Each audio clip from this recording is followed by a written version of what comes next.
Yes, I'm Batman. I'm Batman. I'm Batman, Alfred. I'm Batman. I am Batman! I'm Batman. I'm Batman. Greetings, Bat Family, and welcome back to Holy BatCast, brought to you by Real Fans for Real Movies. Please visit our website, holybatcast.com. It is where you will find everything you need for Holy BatCast. But you can also find us all over social media, on Facebook, on Twitter, on Instagram, and on YouTube. Just search for Holy BatCast, and you will find us. If you love the show, you want to support the show in a more official way, you can do that on Patreon. You can go to patreon.com/holybatcast. And a big thank you, as always, to everybody who does that. We know you don't have to, but you do, and that is amazing, so thank you for that. And so I have to thank our latest patron. It is Lisa Sancello. So Lisa, thank you. Welcome to the family. That is very nice of you to do. And so we love that. So much appreciated. Again, that's patreon.com/holybatcast.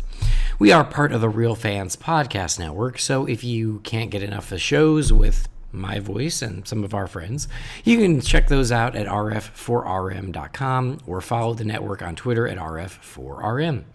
As always, I'm your host, Andy DiGenova, and if you want to follow me, you can do that on Twitter or on Instagram. It's just my name, Andy DiGenova.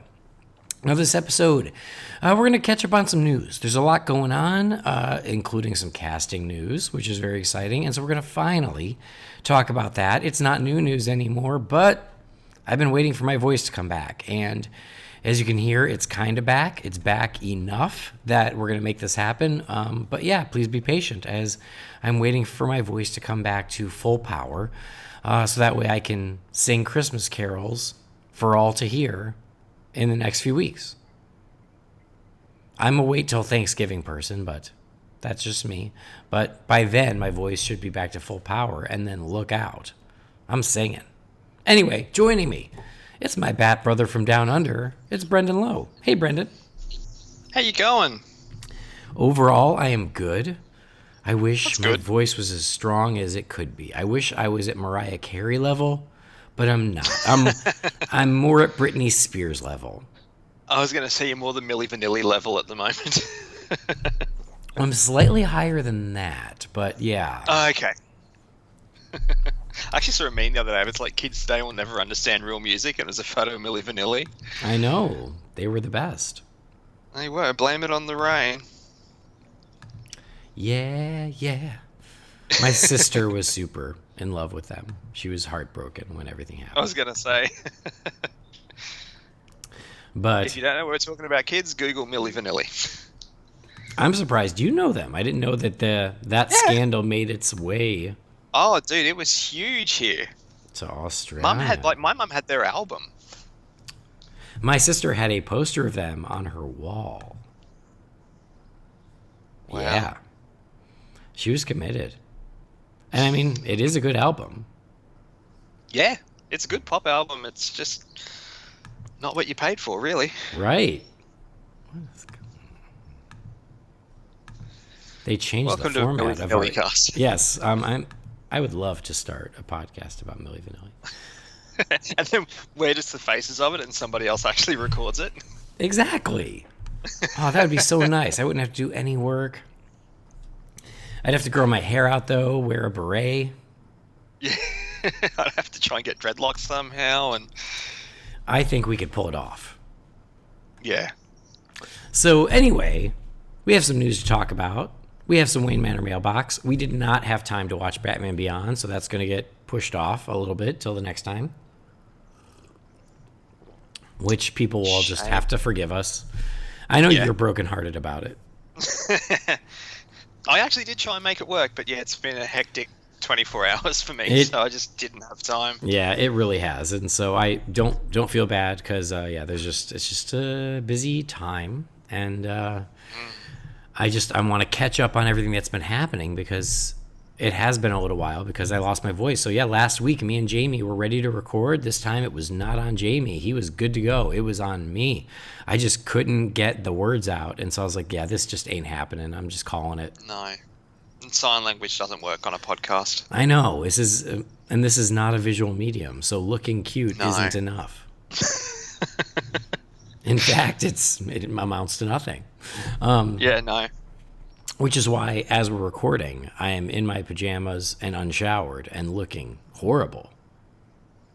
It's great that this is an audio medium because you don't want to see what's going on right now here. I'm a mess. Well, I'm dressed nicely for a birthday lunch with my mother, so. Oh, I bet you look so cute. Got my nice little polo and shorts on, yeah. Oh, nice. Anyway, what should we talk about first? Let's go with the CW. How about that? Okay. CW first. Maybe we should build to your big news. Yes, like I your think favorite so. news article. I think so. Yeah. That's why I'm thinking CW first, and we'll get there. Yeah. We don't want to jump to the end. That's just ridiculous. Jamie's not on this show. I know. We can actually do things in an order that makes sense. All right, so here's the big news. The CW continues to add DC shows to their catalog because Arrow is ending. We know that. And we've got Batwoman now, which Jamie and I are going to speak about on the next episode. So for people who are like, hey, why haven't you guys talked about Batwoman? It's coming, so your patience is appreciated. But something has happened that a lot of people have wanted to happen for a couple years now. Yeah, since 2016. Well, I'm glad you know when that happened. I can't Because even I've been one remember. of the people wanting You- it. That's true, you have been. You've been one of the biggest cheerleaders. So why don't you tell everybody what's going on? Everybody knows, but please tell them anyway. Yeah. Well, they're finally developing a Tyler Hoechlin-led Superman show. Right. But what's it with called? Elizabeth Tulloch. Is that how you say her name? Tulloch? Tulloch? I'll say Sure. Tulloch. With Elizabeth Tulloch called Superman and Lois. Right. Which is interesting that it's not Lois and Clark. It's not Superman and Lois. Yeah.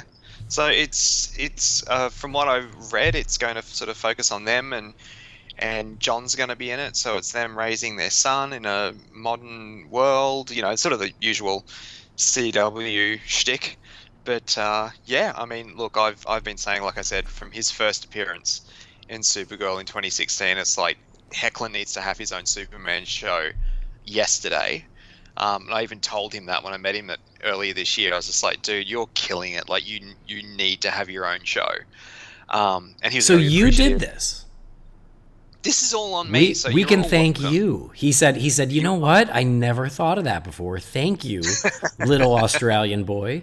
I'm going to go Yeah. tell the CW. So that's how it played out. I'm just waiting for my royalty check, but you know, we'll see what happens. But it's fantastic news. I mean, he killed. I mean, if the crossover last year, he was the highlight by far, I think. I love, and the thing is too, I was so skeptical because it's like, oh, okay, a guy from Teen Wolf, I don't know anything about him, and he kind of looks the part, but I don't know how he's going to go. And this was sort of in still the height of, you know, Henry Cavill being our main Superman, and it's going to be risky. And he was just brilliant. He was so good. Like, he's got that perfect. I love his Clark Kent. Okay. I really love his Clark Kent. And he's just got that really great sort of. He has fun with it, and that's nothing against Cavill, because I genuinely like Cavill's take on Superman as well. But it's sort of the lighter take, and it's more fun, and Hoechlin, in my opinion, just crushes it. He's fantastic. Awesome. Yeah, I mean, I really like him too, and I mostly have positive feelings about this news. I have some concerns, and I'll get to those, but mostly I think it's great news. He has been really good whenever he has popped up in Supergirl or in the crossovers, and he's great. And it is one of those things where it's like, yeah, of course I want to see more of that. And we have a great Superman, and you know what? I still haven't gotten a chance to watch the John Cryer as Lex Luthor episodes. Oh, because that was going to be my next point, is like they need to get John Cryer now a stat. Like, that needs to happen, because Cryer, again, I mean, a lot of people were poo-pooing it from the start. I was optimistic, because it's like, I can see him playing a twisted, evil, You know, like dark, and he did. Same as Hecklin, like he crushed it as Lex. It's one of my favorite live action Lex Luthors. He was nice, spot on. Yeah, was pitch perfect. I've heard nothing but good things, and I was super supportive of the decision. I thought it was brilliant casting, and so I really hope that is the case, that you get this Superman, that Lex, and run with it. So I'm all for it. Because we've never seen them together. We've only seen him facing off against Supergirl. So I guess that's true. The way he would talk about Superman, you know, in those episodes of Supergirl, like his comic book Lex, in that he is just sickened by Superman. He despises everything that he stands for, and not who he is, but what he is. So yeah, I can't wait. I hope they bring him in and it plays out over a season arc or something, because I'm all in if that happens. I feel like there's no good reason not to, because he's not a regular on any. 2.5 Men's over, right? I think it's over. Yeah. Okay, yeah, I thought so. I never watched it when it was on, so I never paid attention when it left. No. But so it's like, I think he's available, and he seemed to love playing Lex, just based on social media, on Twitter and stuff. He was super into it. So I don't see any reason why not. Well, he was on the Inside of You podcast with I'm blanking. Lex from Smallville. Michael Rosenbaum. Michael Rosenbaum, yeah, and they talked a lot about the character, and yeah, Cryer was very into playing the role. Yeah, I mean, and I love John Cryer. He just seems like a good dude. So no, I think that's great. I was kind of like, honestly, I thought that Elizabeth Tulloch was okay as Lois, but she didn't wow me. Yeah, I'm with you there, but in saying that, to benefit for the doubt, I guess she didn't have a lot to do either. Right, that's true. So yeah, I'm hoping she'll just only get better. But still, like, again, like, I really like this version of the character. I think that, and again, so many fans have been calling for it anyway, of being like, hey, just give him his own show, just do it. And they're doing it, and I think that's great. My only concern, really, is there's just zero movement on Superman on film. Big screen. Yeah, I knew that's where you were going to go with it. And so this is just further confirmation where they're like, no time soon, so do whatever you want. And that's just a bummer. I mean, in theory, yes, they could do both, because they did exist concurrently previously. Reason. But we know how weird they get with Superman and with Batman. And so because of that, to me, this does just signal another red flag, that it's like, oh, there are no immediate plans for him in movies, so go ahead and make a show. And that just sucks. Yeah. You know, like, and that's, again, in my world, there'd be both. You know, in my world, Henry Cavill would get re-signed and he'd get another Superman movie, and this can exist alongside it. But just knowing how they work, this to me is just another signal that maybe we're not getting him in movies anytime soon. And again, he's freaking Superman. Why is that? Why are we not doing more with him? No, I mean, he's the granddaddy of them all. He's the original superhero. But I'm the same as you. I don't see a problem. I mean, people this day and age aren't, well, for the most part, aren't stupid. Like, they can certainly watch something on TV and then go and watch Superman on the big screen and go, well, I know they're not the same. I mean, like, Flash was running concurrently with the TV show. Like, he was in Justice League. He was running concurrently. See, there's no reason why they can't do that with there's any not. of them. No, there's not. Let's be honest, any of the characters. Yeah. At this point, it doesn't matter. I mean, and again, like, you've got Bruce Wayne in Titans. Who cares? You know, like, it's not a problem. But, and again, maybe that's the case. Maybe there are plans for him in movies. It just doesn't seem like it, and that bums me out. So I know a lot of fans feel the same way, and as supportive as I tend to be with a lot of the movie plans, for me, that is a big WTF of, like, why aren't there more plans for Superman?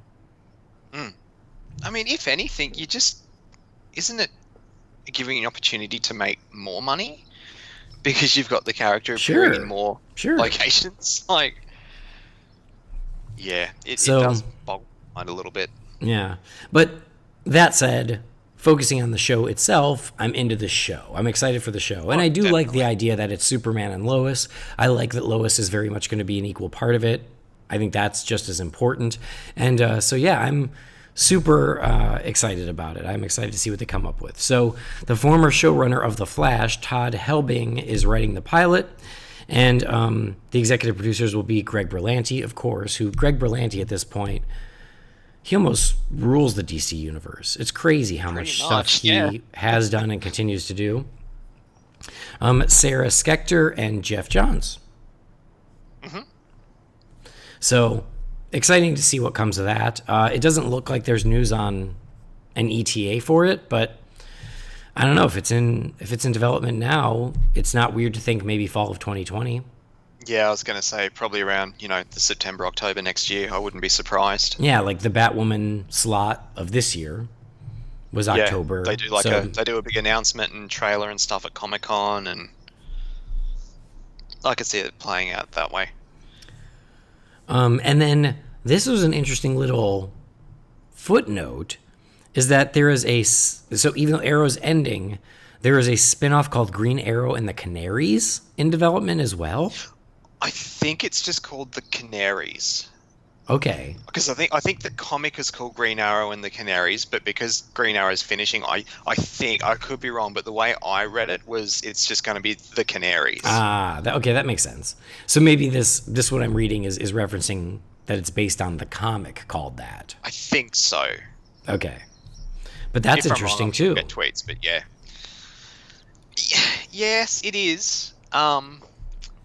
I'll be honest, of all the CW shows that are going and that are announced or whatever, this is kind of the one that I'm least interested in. Like, if it comes about, I don't know if I'll even jump on board to watch it, partly because I already have so many shows that I watch, it's really hard to keep on top of them. And secondly, I'm not... Arrow, I loved that show. I absolutely adored it, particularly season 2. Everyone knows it was just one of the best seasons of superhero television, period. It's had its ups and downs, which a lot of shows do that run for that amount of time, but I'm happy to put Arrow to bed. I'm not that excited about a show kicking off with the three Canaries, and Oliver's daughter in the flash forwards the last 2 seasons, I just have no interest in her. I really don't. So yeah, unless something drastic happens, I'm not really sold on this idea. Right. I mean, and this is one of those where if it was the only show, I'd be into it.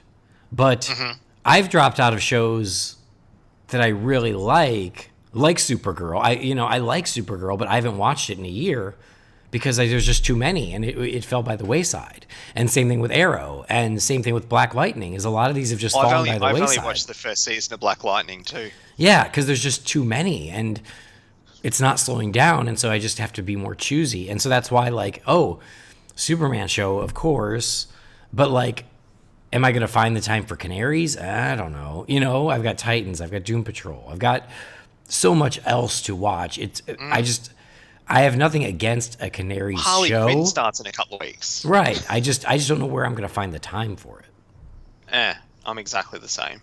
I mean, if you're going to launch a show about the Canaries from the Green Arrow series and Superman, I'm sorry, but I'm going to be picking Superman. Right. Of course. So we'll see what happens with that. But it's just there's only so many hours in the day, and there's so many of these shows either currently running or in development or coming soon. So part of that is with HBO Max. Yes. So they had a big HBO Max press event where they laid out all the details and stuff. In that press event, they mentioned, and this is interesting, is that Doom Patrol Season 2 will be HBO Max and DC Universe. Oh, okay. I didn't hear that part. Yeah. So, it seems like Titans is staying on DC Universe, but Doom Patrol is going to bridge the gap. Okay. And they did apparently say that DC Universe is sticking around. Yeah. But Which, they, I mean, is great for me. thank God. So that, I mean, I'm glad it's sticking around, but it's going to be interesting to see what happens with HBO Max. So HBO Max is going to also have tons of DC content, including the films, and I think it's getting a lot of the CW shows as the rights are available. But they are going to get some new shows as well. And one of those new shows is called DC Superhero High. And I didn't hear about this one. yeah, so it's a half-an-hour comedy, executive produced by Elizabeth Banks, and it's got a group of high school students, but the high school students are all like reimagined younger versions of the classic DC heroes. Okay. So, yeah. So it seems like... So, is it sort of like a single camera comedy type thing? I guess. I mean, obviously we're going to have to see how it looks, but that's what it sounds like, half hour. Yeah. So that's interesting. No, I'm down for that. It's not a big time commitment. Yeah, exactly. So it'll be interesting to see what that looks like and which heroes are included, but my guess is we're talking Clark Kent, Bruce Wayne, Diana Prince, Barry Allen, but as high school students. I'd watch that. It's a little weird. It's a little off the beaten path, but like, okay, sure. I don't have a problem with it. No. So that's interesting. But the big news that came out is that Greg Berlanti apparently, like The Rock, does not sleep. No, he doesn't. He has a very full plate. For him, it's Thanksgiving all year round because his plate is always full. And so he is going to be developing a show for HBO Max, and that is a Green Lantern show. This is the one that I obviously heard about. Like, the internet kind of blew up with this news on, I think it was Thursday, my time, or our time. Yeah. So it is apparently a pretty high budget, which, as it should be, a high budget show based on Green Lantern. There were no details other than that. Greg Berlanti is developing a Green Lantern show for HBO Max. That's all we know. But I'm expecting more the quality of like your Titans and Doom Patrol as opposed to your Arrow and Flash. I think that seems accurate. Yeah. I expected a Titans level of quality, which I am all for. So, sort of like Superman, I'm a little bummed. It sounds like there's not a movie on the way, but we hadn't heard anything about a movie in a long time anyway. No. And so, as long as they are spending the money on it, I think Green Lantern is a property that opens itself up for a show. Because there are so many places they can go. There's so many characters they can use. And it's very much a have your cake and eat it too situation, because they can do an episode where it's about Hal Jordan. They can do an episode about Jon Stewart. They can do an episode about Jessica Cruz. And mix and match as they will. So it allows, I think that's one of the biggest struggles is they were like, hey, we have Green Lantern fans who are banging the drum for Jessica Cruz, banging the drum for Hal Jordan, banging the drum for Jon Stewart, banging the drum for Guy Gardner. And with this show, you don't have to choose. You can have them all and more.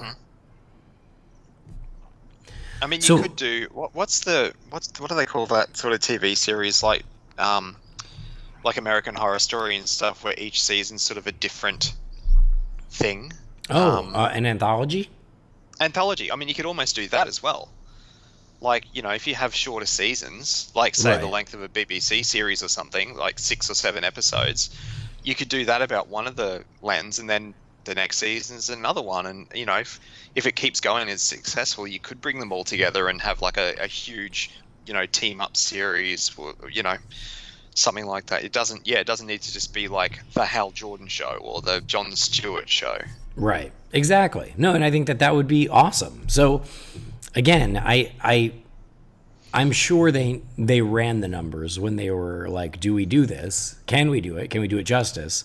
And they feel they can. And as we've said, the DC Universe shows, Titans, Doom Patrol, Swamp Thing, to me, none of them felt cheap. No, God, They no. all were surprisingly high quality for a streaming budget. And so I have the faith that they'll be able to pull this off, and I'm excited about it. So again, talking about canaries, like Green Lantern's going to bump up in my priority list ahead of canaries. Yep. Definitely. Because, I mean, I said it on the show before, I love Green Lantern. Like, as a kid, it was like, on the DC side, as a kid, Green Lantern was my number 2 after Batman. Mm-hmm. So, and he's due for something, you know? And Yes. it's such a great property that is worth exploiting. And so getting a show on HBO Max, I think, could be awesome. No, it's definitely the way to go if they're going to go the small screen route, I think. And I mean, I'm assuming you're either up to date or very close to being up to date with Titans. And I'm one behind, but my plan is to watch it today, so nice. me and Jamie can talk about it on the next episode. I mean, it's just crushing it this season. It's not that last season was bad, but this season's just a step above, in my opinion. And if we can get that sort of quality on, you know, for a Green Lantern show, yeah. Sorry, Canaries. You're just getting further and further down the ladder. No, I agree. Titans, I loved season 1, but yeah, season 2 I think is just even better. So Yeah, it's much more a superhero show, I think. Exactly. And so that gives me a lot of hope for what's happening for Green Lantern. And we know that Berlanti has a huge passion for Green Lantern. We know that he wrote one of the initial drafts of the movie that got made. We know that that draft got changed drastically into the movie that got made. So I'm sure he's excited to get another crack at this. And I mean, I'm just happy that it's not the rumored, you know, that it was going to be Diggle becoming Green Lantern on the CW. I was never a fan of that idea. It just didn't make sense to me. So I'm glad if they're going to do it, it looks like we're going to get a proper, fully fledged Green Lantern show. Right. Well, I feel like Diggle, like, here's the thing. Like, I think he would have been perfect casting as Jon Stewart. But he's not. He's John Diggle. So, like, Yeah. you can't try to turn him into Jon Stewart. He's not. So, but that said, yeah, like, David Ramsey, right? That's his name? Yes. I think. So, like, yeah, but, like, if they had cast David Ramsey as Jon Stewart, absolutely, he'd be perfect. But, yeah, this, I think, is better, and I'm excited about it. And then another DC show that Berlanti is developing is called Strange Adventures, which is an anthology series, and I don't know much about that one, honestly. Yeah, I'm not too sure either with that one. But so that's 3 DC shows exclusive to HBO Max. That's in addition to the DC shows that are on DC Universe, and that's in addition to the DC shows that are on the CW. Mm-hmm. So we got plenty to watch. And it's not slowing down, as you said. Nope, that's great. So plenty to keep us busy on TV as we wait for more movies. And before we get to the Batman, just got to say, Joker, holy crap, that movie is doing more than anyone ever thought. Oh, yeah. As we're recording this, it is just past $900 million worldwide without That's China. Insane. Yeah. It's crazy. On what? A $55 million budget. Because it's going to be the most financially successful movie of the year, isn't it? I read somewhere. Well, so yeah, it is already the most financially successful superhero movie when you consider gross versus budget. Mm-hmm. Which is outstanding, is amazing, and it just keeps playing, which is crazy. Like, this was one of those movies where we're like, well, maybe it'll make $200 million, make its budget back, make a little money, and it's a win. But this thing blew up. I mean, it just passed the worldwide gross to Batman versus Superman. Yeah. Which is insane. But here we are. Mm-hmm. So, Never should have happened, but yeah. So Joker, man, is killing it, and that is awesome. So cool. So we have that to tide us over while we wait for the Batman. But the Batman continues to come together. So we did get confirmation on the least surprising news on the internet, which is that Michael Giacchino is doing the music for the Batman. Yes. So insert the Fry from Futurama gif of I'm shocked. Well, not that shocked. I actually did see a few of those around when it was announced. Yeah, I mean, we all knew it. Or anybody who paid attention to their careers knew it. And I think that's awesome. I think that he's the guy for the job. I can't wait to see what he comes up with. I'm all for it.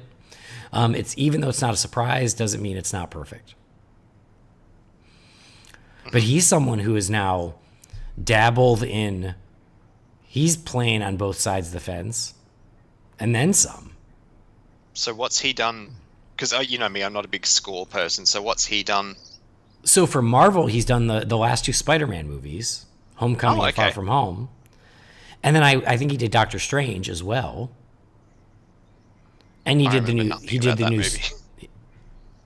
new Star Trek movies. And he's done The Incredibles. And he did John Carter.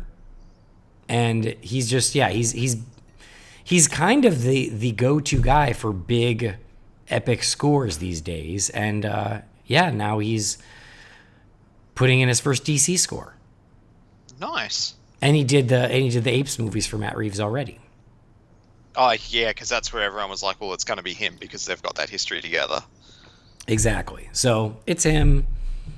Awesome. Can't wait. Don't let us down. Big shoes to fill when it comes to Batman music. But I believe that he's the guy who can fill those shoes. Well, so we did also, on our last episode, we talked about casting. We talked about Zoe Kravitz as Catwoman, which is great. And we mentioned in that, we were like, you know what? Matt Reeves never confirmed via GIF on Twitter. He never confirmed Jonah Hill, and he never confirmed Jeffrey Wright. Well, we've now learned. This is where I thought you were going with the news that surprises no one. Yeah. So we now know that Jonah Hill is out. And if you listen to the last episode, I have no problem with that. No. I was never super psyched about that casting. I was totally willing to support it because I can't wait for this movie, and I'm giving Matt Reeves the benefit of the doubt, but I couldn't picture Jonah Hill perfectly in any role. And he is now out. Apparently it was about money, which, dude, come on now. Yeah. But I'm actually quite relieved about it. Because allegedly, he really was up for Riddler. Oh, wow. Again, maybe someday we'll get that confirmed, but that's kind of the way the conversation shifted, is that, no, he really was up for Riddler, and they couldn't come to a deal on money, and so he passed. Oh, well. But it's still possible he could have been up for Penguin. Mm-hmm. But I have a theory on that. Okay. You want to hear my theory? I do. Here's my theory, is that for years now, fans have been saying, oh, Jonah Hill could be the Penguin. Jonah Hill could be the Penguin. Because he's a big fat guy he's not so fat anymore. I don't mean that in an offensive way. But yeah. But you know what I mean? Like, he was a big guy who was a very popular actor. And so all the fans... Aesthetically, he fit the description. Yeah. So all the fans have been fan casting him as the Penguin for years now, since BVS. Mm-hmm. And so when they came to him and said, hey, do you want to be the Penguin? He's like, no, dude. Like, that's already become a joke. I don't want to be the Penguin. Like, it's too easy. And I don't, he goes, and then again, this is just me speculating, but he's like, but I want to be in a Batman movie. So can I be someone else? And they're like, well, Riddler's in it. And he's like, well, can I be Riddler? And they're like, I mean, I guess, maybe. So I feel like they wanted him for Penguin, but he felt that was maybe a little too on the nose, but was still interested in the movie. And so maybe that's how the Riddler thing came out. Because I can't imagine anyone watching a Jonah Hill performance and going, oh, that's the Riddler. Yeah. I agree. So, again, blind speculation, but to me, that makes sense. More than anyone going, oh, man, Jonah Hill, he's just born to play the Riddler. And again, not just physically, like even just personality-wise, I just can't see it. But whether he was up for Penguin, whether he was up for Riddler, he passed because he wanted more money. And so he's out, but Matt Reeves did confirm Jeffrey Wright as Gordon. Yep. After the fact, but he finally did. So we do have that confirmed. And as we talked about when that rumor came out, that's great news. I'm into it. No, it's brilliant casting. I'm down for it. And it's another Bond Batman crossover, so I'm in. So that's awesome.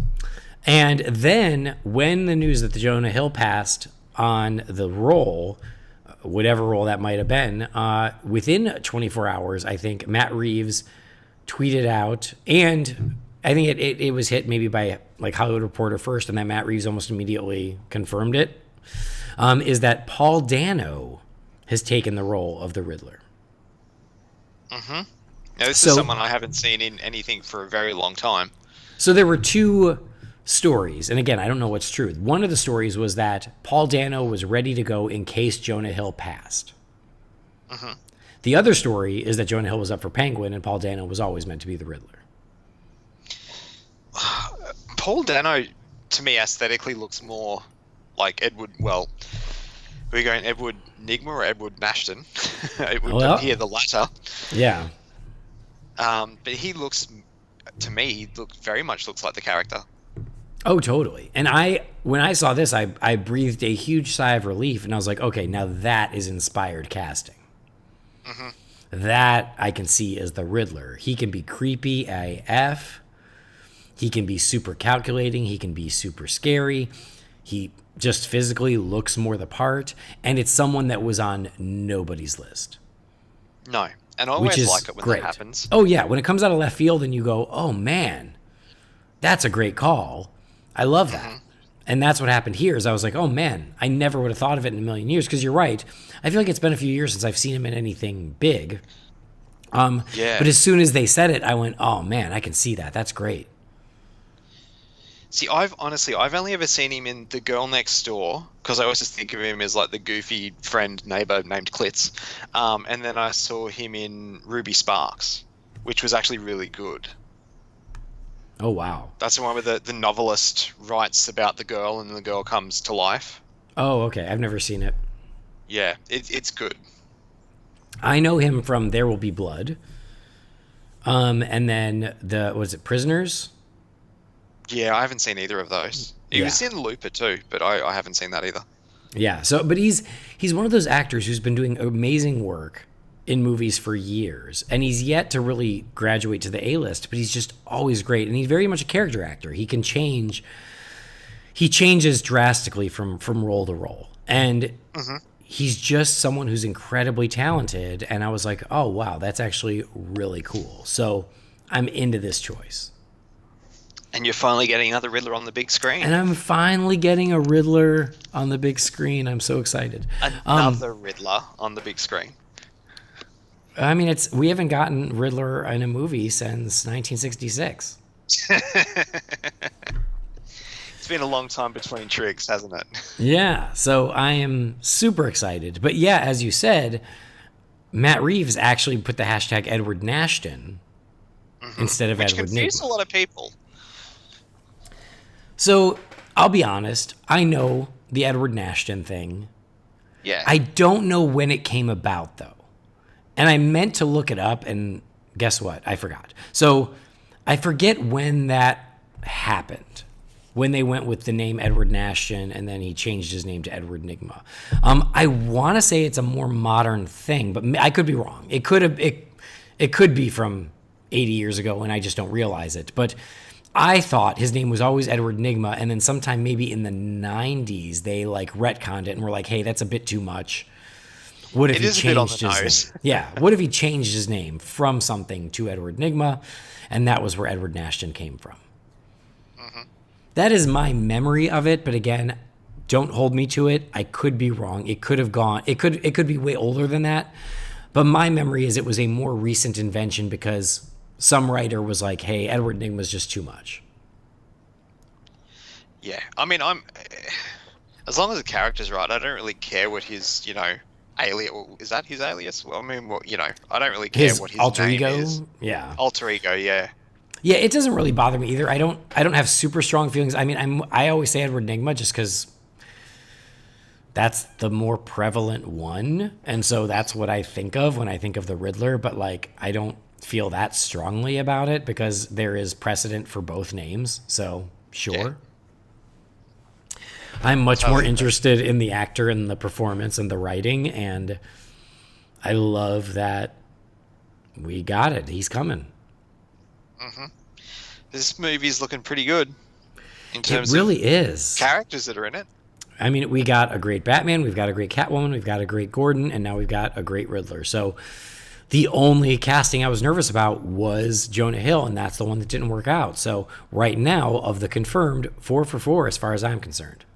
And I mean, I still think there's more on the horizon too. I think we're going to get at least another 1 or 2 main Rogues Gallery announcements. I think we'll get a Penguin very soon. Mm-hmm. And Penguin, Riddler, Catwoman, I mean, God, that's just great. I really hope they cast Joker, and then there's a scene with Batman in Commissioner Gordon's office, like trying to work out who's been committing these crimes, and then they realize it's all of them. Yes. C is for Catwoman? That's the one. Yeah, absolutely. I mean, if we get a Robin, then we can really recreate it. Oh, yeah. Could you imagine, though, like all jokes aside, could you imagine if that was, if the movie was Batman or Batman and Robin going up against Penguin, Riddler, Joker, and Catwoman? Like Holy the gritty reboot of Batman the movie from 1966? As corny as that would be, I would so be down to watch that. I think that would be amazing. Are you kidding me? I think that's great. Yeah, I mean, not even like in terms of a quote-unquote reboot, but just like using those 4 characters in the one movie.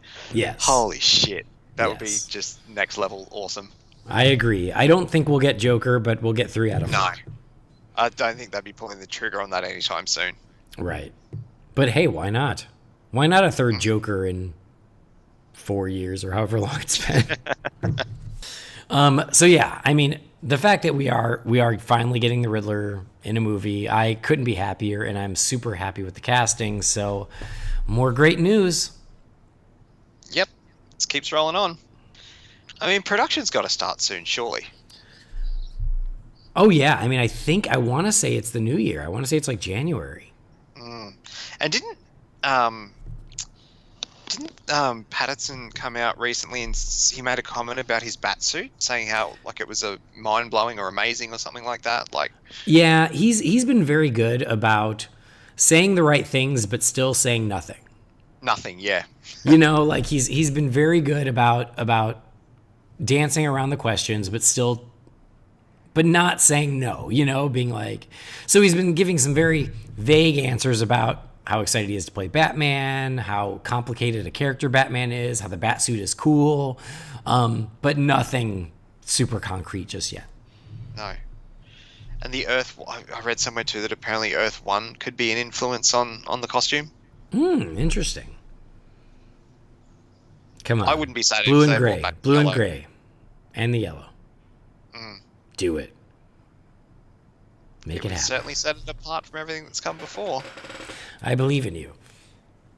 So, no, I cannot wait for this movie, and I cannot wait for us to learn more. Yep, the next 18 months are going to be, that fun ride again, where we're going to start seeing first reveals and potentially some set picks and teaser trailers, and it's going to be exciting. Yeah. Exciting time. So anyway, we have a Riddler, and we will have more as it comes, but exciting. And it was so funny in the last episode where we recorded it and I had it in the can ready to go, and then this news hit, and in that episode we talked about Jonah Hill and stuff, and of course it was out of date before I even hit publish. Because the internet is a harsh mistress. She can be a real bitch. Yeah. Anyway, so more news as it comes, but that's all the big stuff for now. Exciting times to be a DC fan. When isn't it? Oh, well, actually, don't answer that question.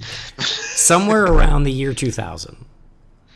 Yeah, I was going to say, or when there was around nothing happening. around the time of April 2016 as well, and November 2017. Hey, April 2016, I was still going to see BVS every weekend. Oh yeah, but I just meant more and drowning out. Yeah, drowning out the public people reaction. Yeah, said I was crazy. Anyway, cool stuff. So now let us see what you all have to say as we crack open the Wayne Manor mailbox. It's time again for the Wayne Manor mailbox. You've got mail. What is a letter for me? Maybe temporary. She wrote a letter. You're one hell of a messenger. This is all, Master Wayne. We'll see how many of these we can get through. This message here is from Kyle Mills. It says, what do you think about bringing back Jim Carrey as the Riddler in an art house Joker-style one-off or even in a second Batman movie? Kyle, thank you for the message.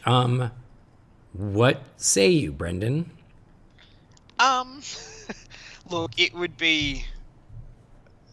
it'd be something I don't think would ever happen, but if they were going to do a Riddler movie in the same mold as Joker that we've just seen, I actually think Jim Carrey would be really good. Because, he's sort of... We know in the days since Batman Forever, like, he can go to some pretty dark places.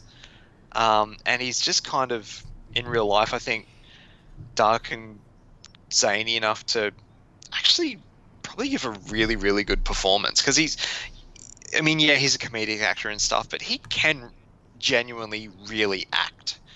And he hasn't had I don't think a real chance to do that for maybe quite a few years now.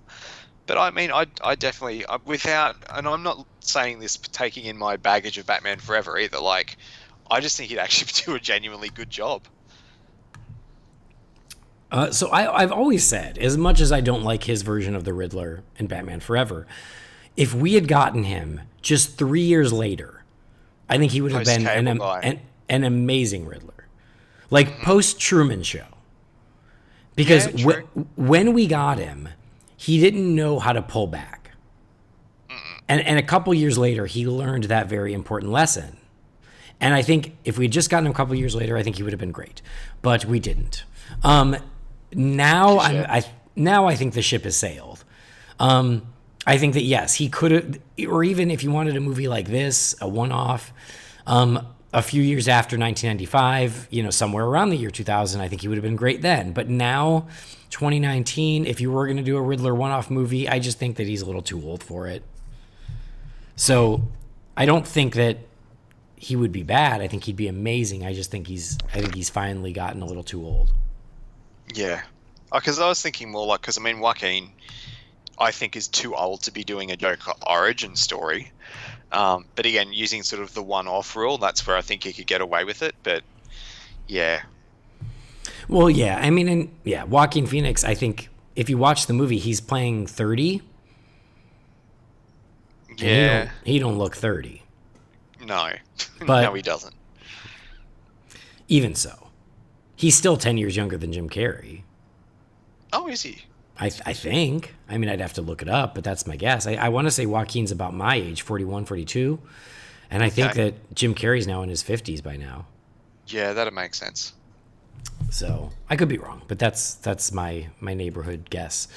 Anyway, next message is from John Hasselhoff. Wow. From Germany? I don't know if that's really your name, John Hasselhoff.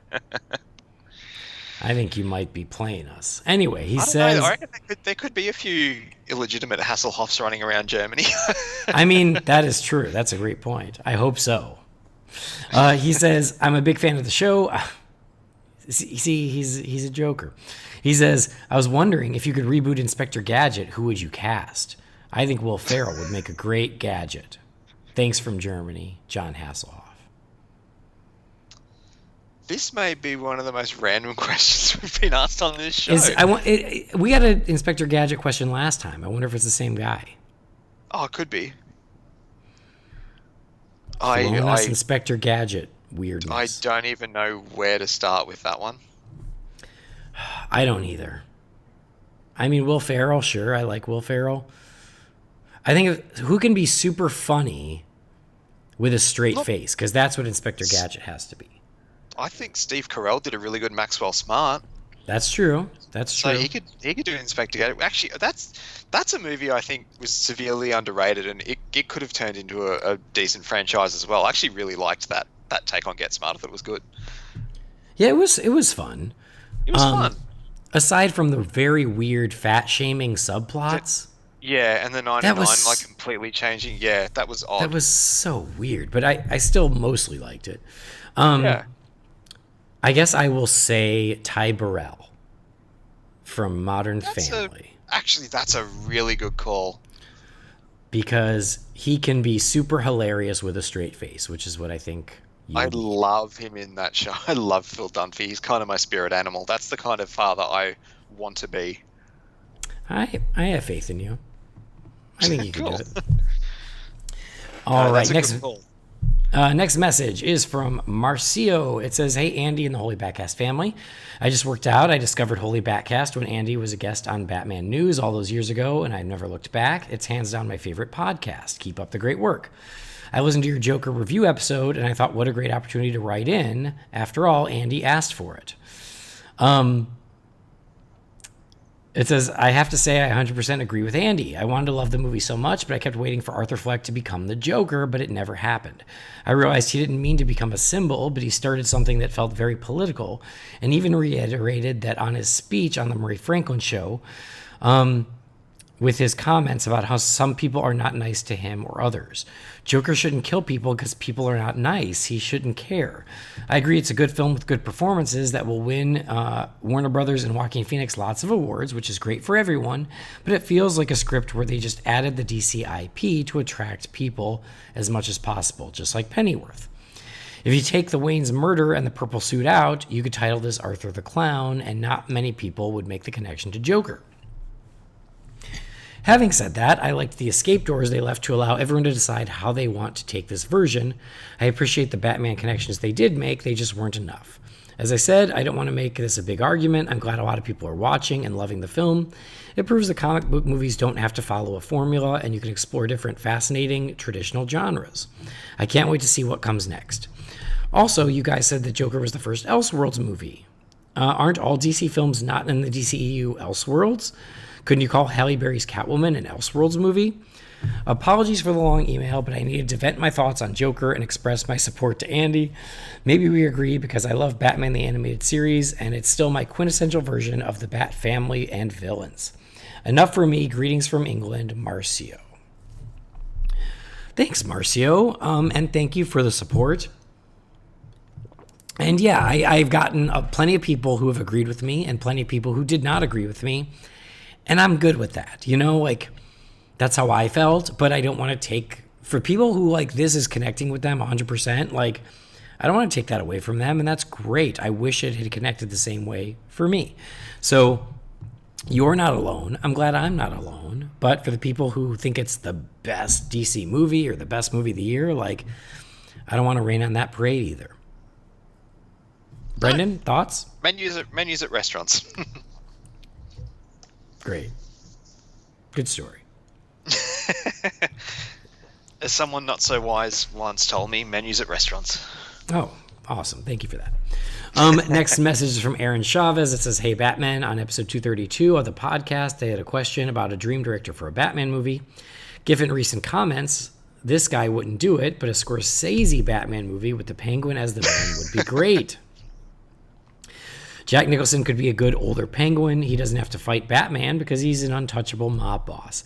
He doesn't have to be grotesque like DeVito or bird-like like Burgess Meredith. Just give him the tux. Rated R, of course. Also, Vincent D'Onofrio would be a good Clayface. I know the character doesn't have to be large, but he could be. Matt Hagen was a dramatic actor, wasn't he? D'Onofrio could be his usual over-the-top self, and it wouldn't be out of place. Take care, Aaron Chavez. Thanks, Aaron.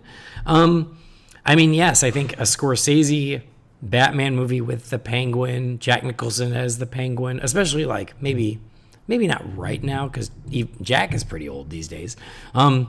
I'd watch the hell out of that. I think that would be great. And maybe Scorsese would do it. We don't know. As long as he could make it cinema, he might do it. Yeah, as long as it's not Marvel, he seems to be fine. Yeah, so I'd watch that. And then D'Onofrio's Clayface, that's a great call. I'm down with that. I mean, D'Onofrio in any role would be fantastic. True. So he has been cast as Summer Gleason. Hey, I'd watch it. Next message is from Joshua Mathis. It says, "Hey, Andy and Bat Family, if you could have your say on the direction of the look of the new Batsuit, what would it be? I've been reading Batman comics for nearly 30 years. I've never been a fan of the trunks, nor am I fond of the armored look of the Arkham games. I think something from the Rebirth era and the White Knight would be fantastic. I love the podcast. Thank you for your time, Josh Mathis." Josh, thank you for the message. Brendan, I mean, we briefly mentioned Kind this, of but touched please, on it, yeah. what's your dream Batsuit?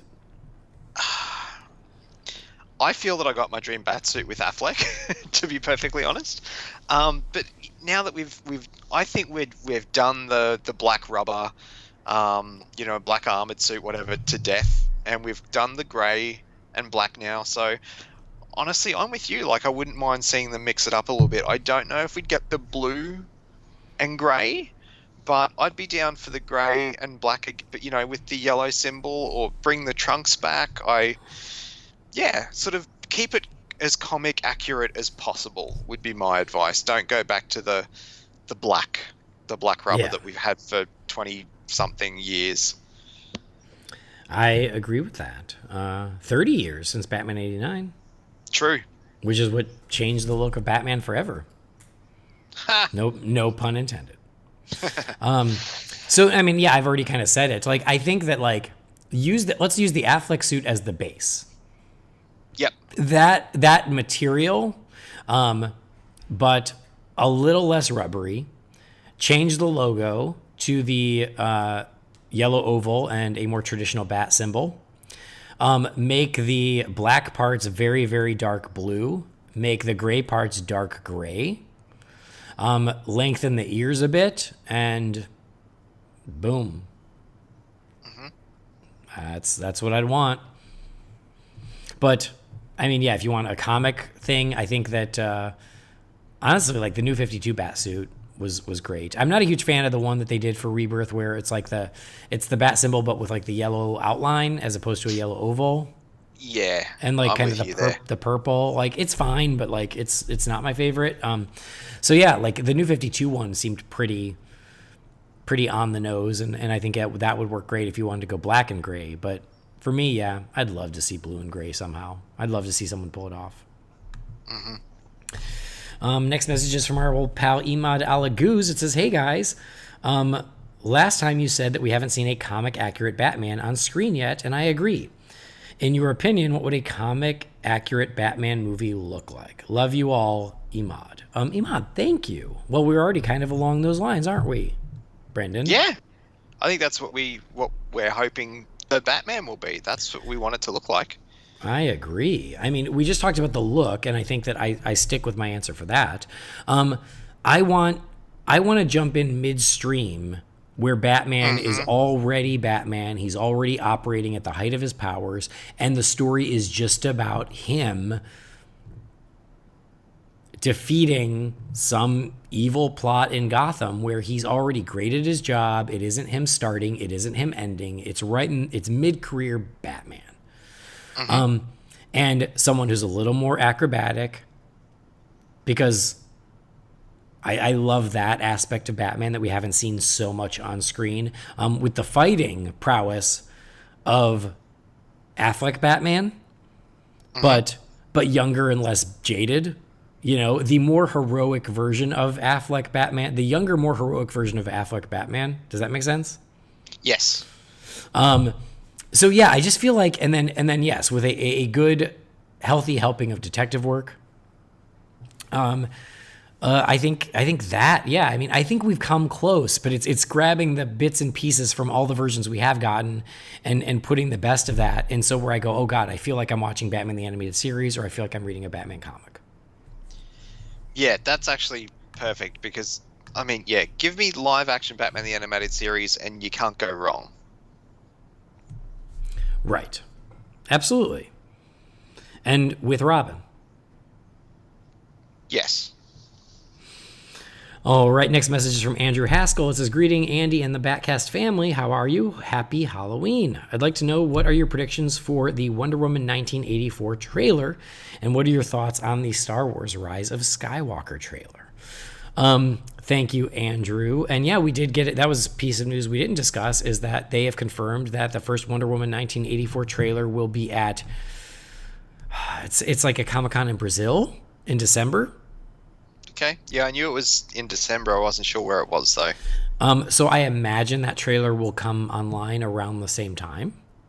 Mm-hmm.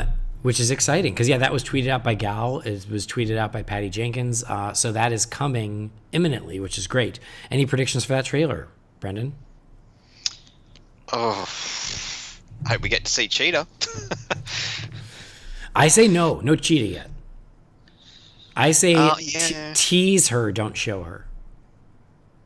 Try, yeah, no, you're You right. know, like show a claw scraping across Diana's shield or something, but like save it. Yeah, no, you're right. When you're right, you're right. I agree with that, actually. Look, honestly, I don't really have any predictions. I just want to see a really cool trailer. I think what it's going to be is they have a couple things they need to achieve. Is, hey, Wonder Woman's back this summer.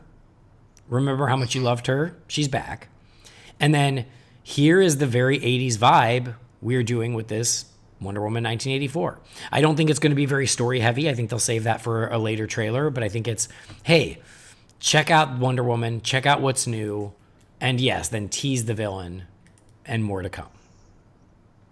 Mm-hmm. Because that clip that we got at Comic-Con last year, not this year, last year, yeah.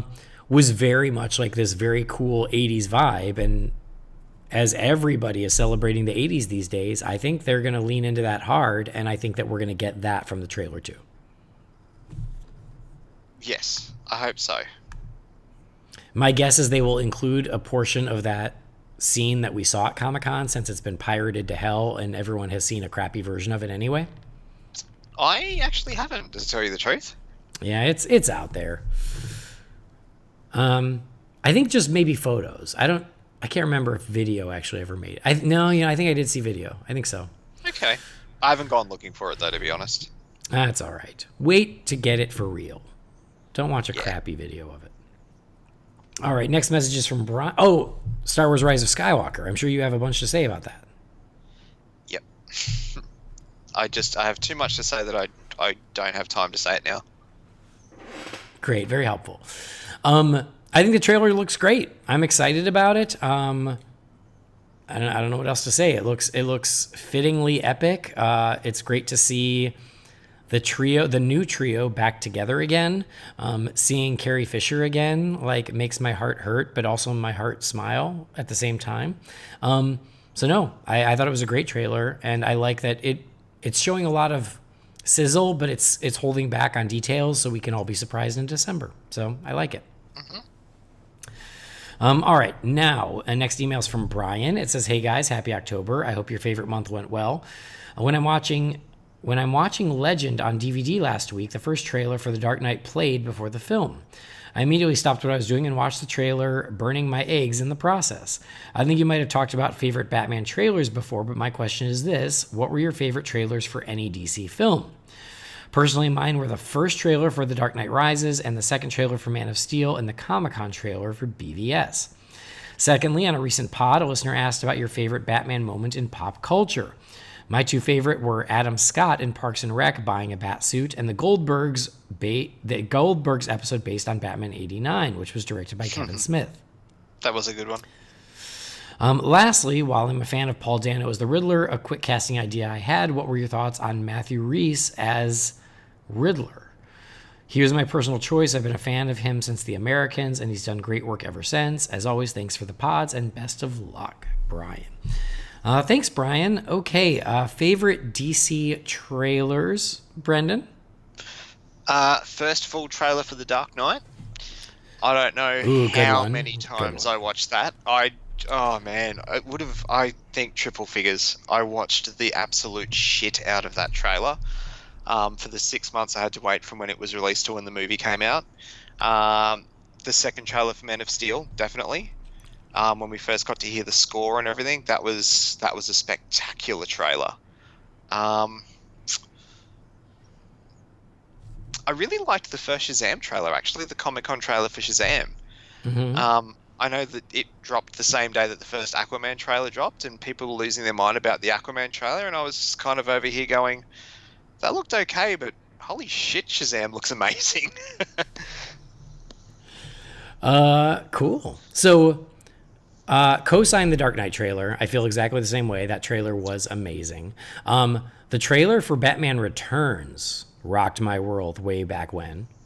And I rented a video just because I knew the trailer was on the video. And then I taped the trailer off the video. And then I watched the video all the time of this trailer. So I was obsessed with the trailer, which is funny because that's got Catwoman like laughing on the bed, like it's an outtake from that. Yes. All right, yeah, I know that. It makes it very much about Catwoman. That's the one. And there's like an alternate take of when she goes, "I had to go feed my cat." Yeah. And she says it slightly differently than what's in the movie. It opens with Batman and Catwoman fighting on the roof. Mm-hmm. And then goes from there. And it's funny because it is the lesser seen Batman Returns trailer. Because it did play in theaters, but I swear that like there was a second trailer that was the bigger one, and so that's the one you'll find more, and you have to look a little harder for the one that I was obsessed with. Yeah. No, I know the one you mean though. It was a good one. Yeah. The final Man of Steel trailer, I think, is one of the best movie trailers ever put together in history. It's so good. And then I would say that Comic-Con Aquaman trailer rocked my world too. Yep. I mean, I can't disagree with any of them. Yeah. Great call on the Goldbergs episode. I wish I'd have thought of that, but yeah, that one was awesome about Batman 89.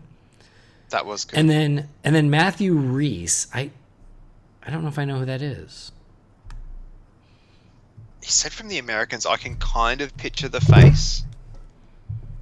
It's like, can I find it on IMDb? If it's, there's someone I'm thinking of. Matthew.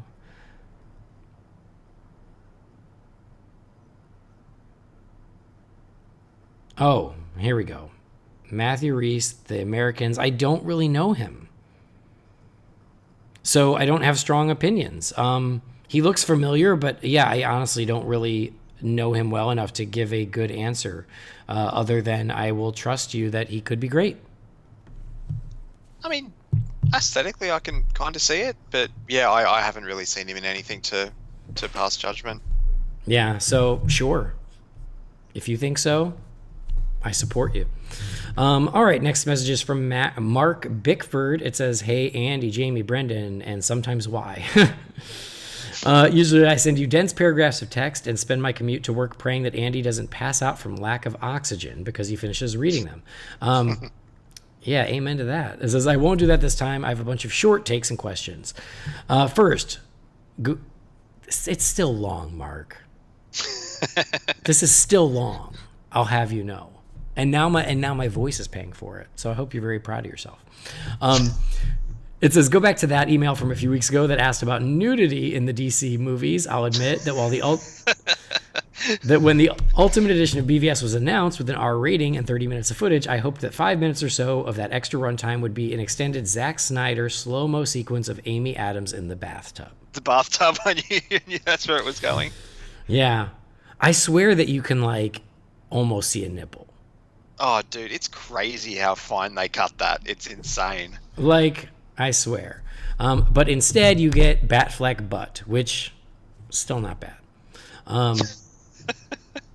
Has someone ever cut the Gone Girl shower scene with the BVS shower scene? Because I feel like that should be easy to do. I've never actually seen Gone Girl. Okay, number one, you should see it. It's amazing. Oh, I want to see it. I just never got Number around to it. two, if you ever wanted to see Bat Dong in live action, Gone Girl. Oh, really? Yeah. Huh. But you have to look quick. But yes, Amy Adams in the bathtub, equal opportunity, do it.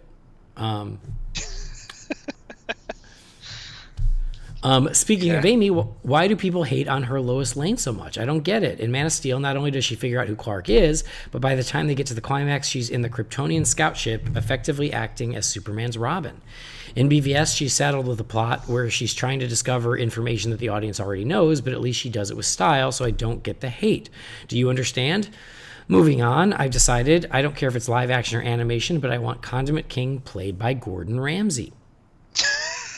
Good Lord. Are any of you active in the community on DC Universe? Are you willing to give us your handles now that there's a new message board software? And then, have you caught up with Batwoman? I've been really impressed. Not only is it visually great, but the story has been terrific as well. And as someone who's watched Supergirl, I'm impressed and relieved that they've stayed away from making it super preachy about Rose being gay. The first season of Supergirl seemed like almost every villain was, "Puny girl, I shall defeat you blindfolded, and then I will allow you to make me a sandwich." I'm happy that Batwoman has avoided the strawman villains so far. Take care. I'll write soon when I haven't been drinking. I still love the podcast, Mark. Thanks, Mark. And now I need to take a drink so I can talk. That's on you, Mark. All right, let's see here. We talked about nudity. Amy Adams, why do people hate her Lois Lane? I don't understand it either. I thought she was an amazing Lois Lane.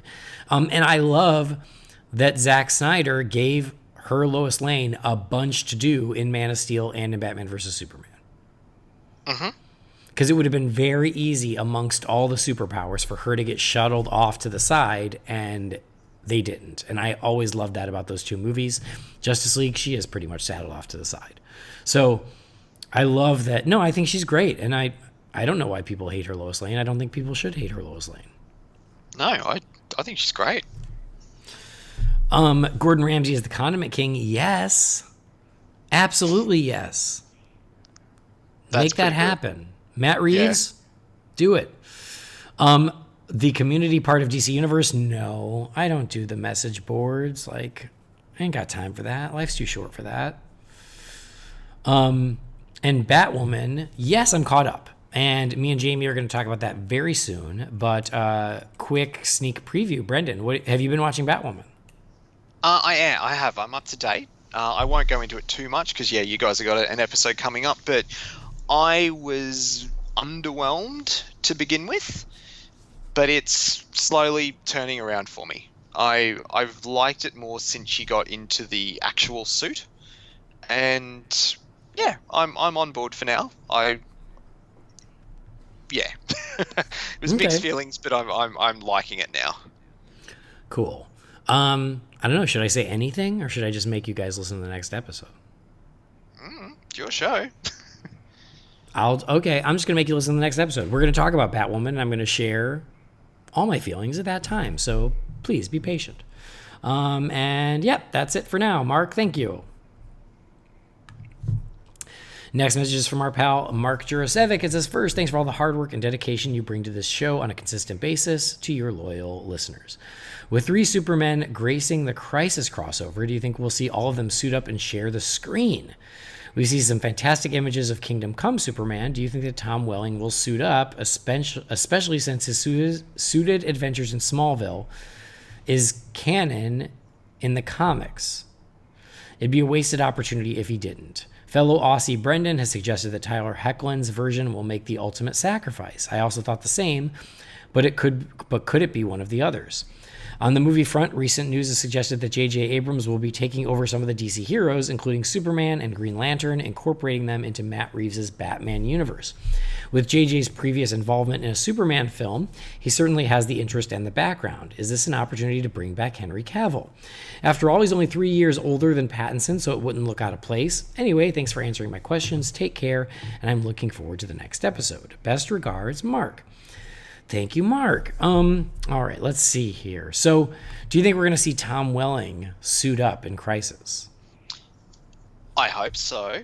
It'd be amazing if they did. I don't think we will.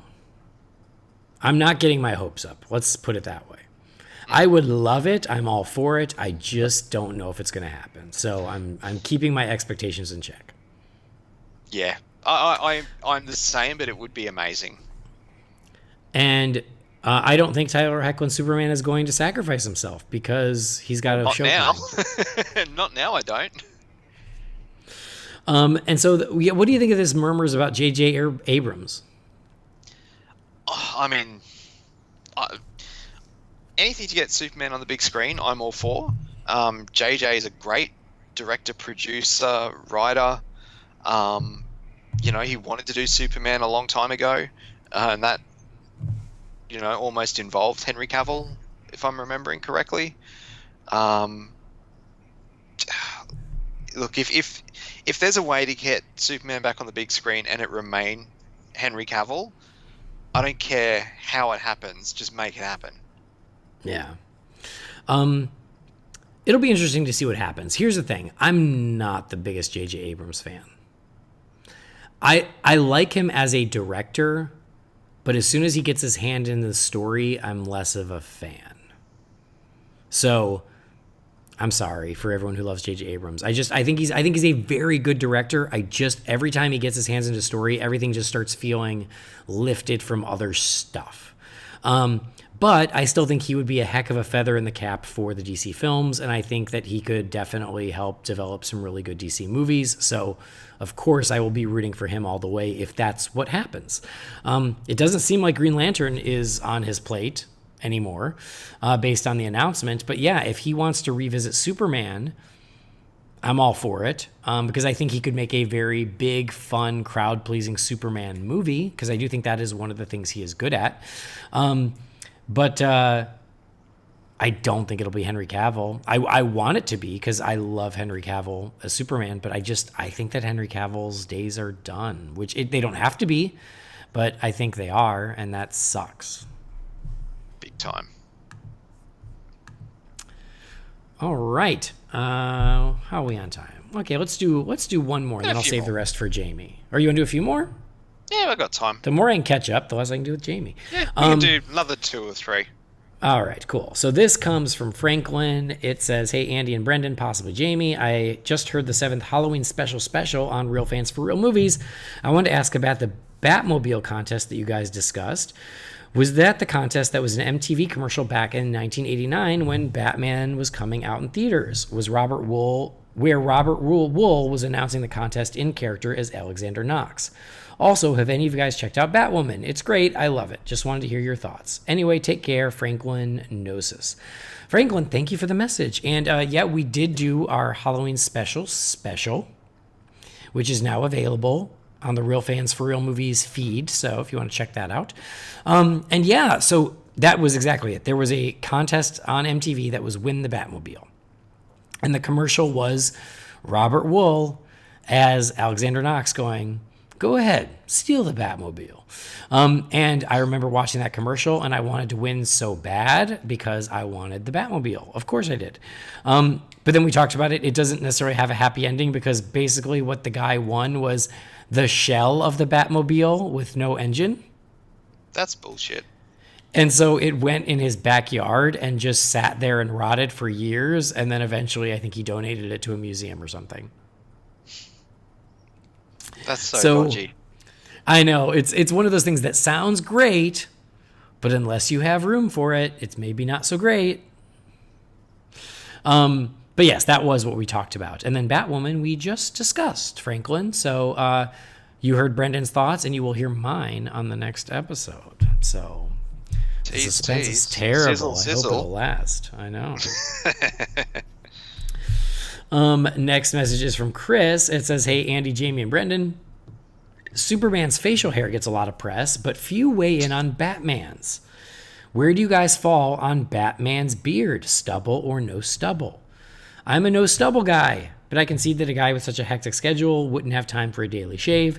Thanks for the show and for tackling the tough questions, Chris. I mean, this is a tough question. This is very important. Brendan, stubble or no stubble for Batman? I actually don't mind a bit of the stubble, to be honest. Because it just seems to me that, the hours of the day that he'd be fighting crime as opposed to when he's Bruce Wayne, you would start getting that 5 o'clock shadow. Yeah, that's true. It's middle of the night. That makes sense. Yeah, I quite like it, to be honest. Stubble or no stubble, I don't give a fuck. And now you're going to have to edit that. So either way, I would say no beard, but a little stubble, sure. Yeah. Clean shaven, sure. Yeah, not full beard, but yeah, I don't mind the husky, the stubble look. All right, one last one, and then we'll save the rest for Jamie, because I'm sure he feels left out. He wants to answer some things. This is a big one. This one comes from Michael Murphy. It says, "Hey, Andy, Jamie, Brendan, my question, how would you rank all of the live-action Batman films?" I feel like we've done this before. Is it ranking, did you say, sorry? Yeah, ranking the live-action Batman films. Okay. So it's a little tricky because you got to have them in front of you. Oh, man. Gonna make me work. Okay, Michael, making us do work today. And you didn't hear it, but I had to edit out us taking time to figure this out. So it's okay. It's worth it. It's worth it. But I do feel like the abacus and the test tubes. I know. I know. I feel like this could be its own episode where we discuss it more in depth and then let the listeners vote as well and then see what they come up with, because I think that would be fun.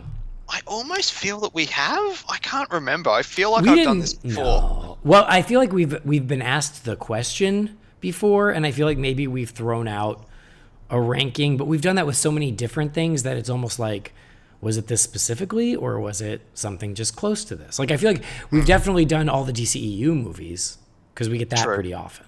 We do, yeah. But I can't remember if we've done this specifically. But again, I don't mind doing this again, where I can think about it for more than 2 minutes, and then having the listeners vote and seeing what they pick as well. Mm-hmm. All right, so here we go. What's your number 10, Brendan? Batman and Robin. All right, my number 10 is Batman Forever. Number 9. Batman 66. All right, my number 9 is Batman and Robin. And I will say that really the two Schumacher films are the only Batman movies I really don't like. All the rest, even though I rank them, I pretty much like them all. It's just the two Schumacher ones I can't abide. What's your number 8? Justice League. My number 8 is also Justice League. Your number 7? Dark Knight Rises. Dark Knight Rises is also my number 7. Did we just become best friends? I think we did. Maybe I might lose you here. Well, you're about to screw it up. But okay, what's your number 6? Batman Returns. Whatever. My number 6 is Batman the movie from 1966. Number 5. BVS. BVS is my number 5. And honestly, I have to say with BVS, like I just go straight to the Martha rescue. It's to me, it's still the best Batman thing on live action film ever. So it comes in at number 5. My number 4 is Batman Forever. My number 4 is Batman Returns. 3 is Batman 89. My 3 is The Dark Knight. My number 2 is The Dark Knight. My number 2 is Batman Begins. And my number 1 is Batman Begins. My number 1 is Batman 89. So we're not too dissimilar. There's a few crossovers there. Yeah, not bad at all. All right, well, that was fun. Thanks, Michael. I hope it was fun for you. And then maybe before the Batman comes out in a year, that's when not in a year and a half. Yeah. Then we can look back and do that again more thoroughly and have everybody vote and stuff. And it'll be super fun and we'll have a great time. Actually, yeah, that'd be cool. Yeah. All right, so there you go. We're going to close the Wayne Manor mailbox. There are a few left, but we got to leave something for Jamie to answer. Poor guy's feeling all left out.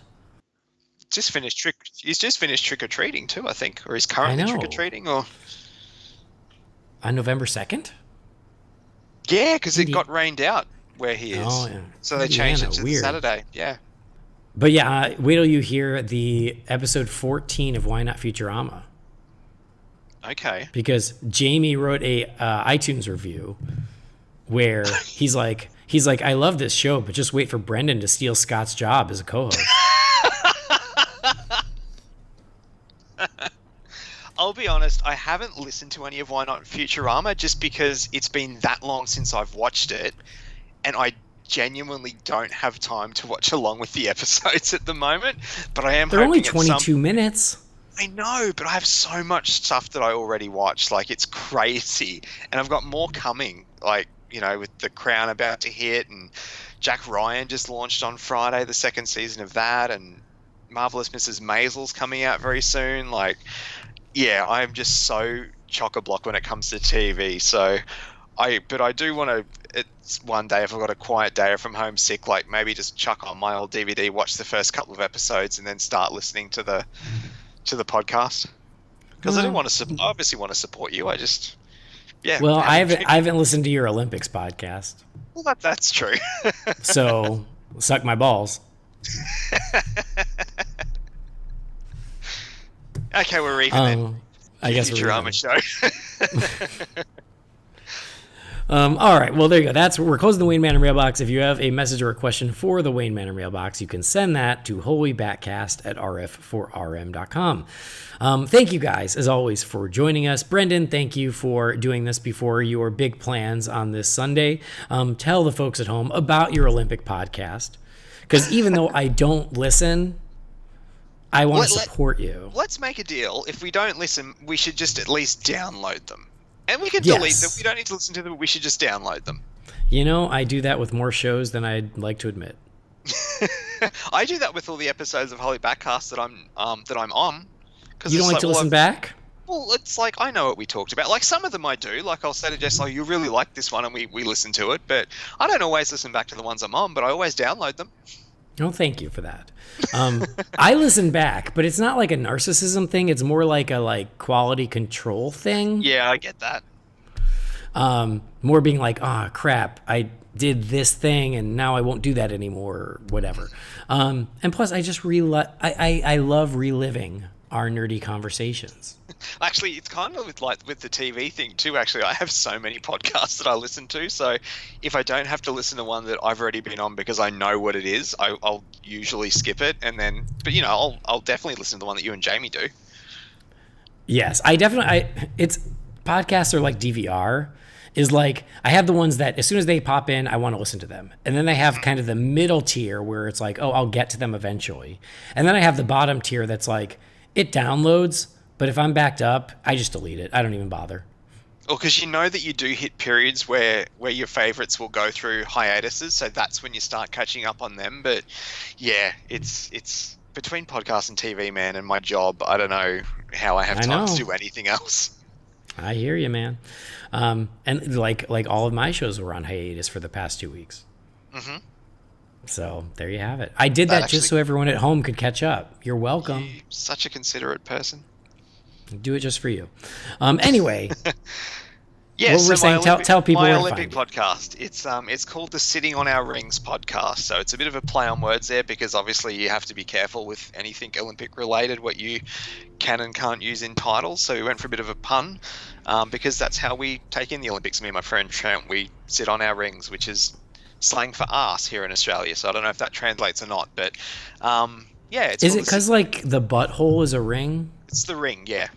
Okay, that's what I thought. Yeah, so it's called the Sitting on Our Rings podcast. You can find it at it's SOOR podcast at podbean.com from memory. I'm still, because it's only new, I haven't memorized the website, but you can find us on Twitter at SOOR podcast. You can obviously follow the Nightlight at the Nightlight Pod on Twitter. Yeah, so I'm there. You can follow me at Loey007. And for folks at home who want to hear us talk more Batman, the last Nightlight, Brendan and I talked about animated Batman movies. So if you want more Batman talk, yeah, that's kind of fun. Yeah, it was good. It sort of has worked as because I hadn't had a chance to do like a Batman 80th anniversary episode special So I kind of just wanted to do a Batman-focused one. So who else am I going to do that with than you? So we sort of ranked our top 10 animated Batman movies. Yeah. Darn tootin'. So that was fun. Check that out. I already told you where to follow me, but yeah, if you want to hear me talk about other things, there is, of course, Disorder, every Disney film. Most recently, we talked about Atlantis, The Lost Empire, and then there is Why Not Futurama, which we're going through that show episode by episode. And yeah, we revived Real Fans for Real Movies to do the Halloween special, which means that soon enough, there should be a Thanksgiving special, barring another loss of voice or whatever. So check those out as well. But thank you, as always, for checking out this show, for downloading Holy BatCast. Please do subscribe to the show so you never miss an episode. Please rate and review us on Apple Podcasts. And as Michael Keaton's Batman says, I want you to tell all your friends about me. You know, I just realized with my weakened voice, it makes for a pretty good Batman voice. Yeah, it makes for a pretty good Batman voice. Swear to me, punk. All right, visit holybatcast.com. Follow Holy BatCast on Twitter, on Facebook, on Instagram, and on YouTube. And then again, if you've got anything for the Wayne Manor mailbox, you can send that to holybatcast@rf4rm.com. But that'll do it for this episode. On behalf of Brendan, I've been Andy. Thank you for joining us. We will see you next time. Same bat time, same bat channel.